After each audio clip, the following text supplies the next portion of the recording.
Future से terminator आ गया तो? अरे चीकू, ये कोई फिल्म थोड़ी ना चल रही है। आखिर मैंने एक एडवांस टर्मिनेटर बना ही लिया।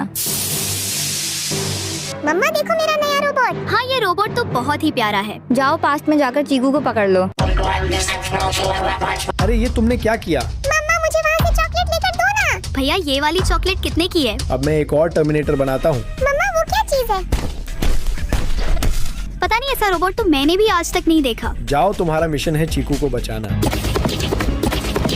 पर ये रोबोट हमारे पीछे ही क्यों दौड़ रहा है?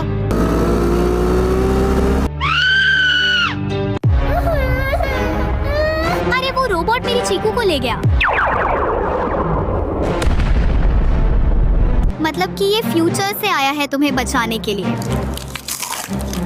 हाँ पापा ने भेजा है इसे। अरे वो टर्मिनेटर तो फिर से आ गया।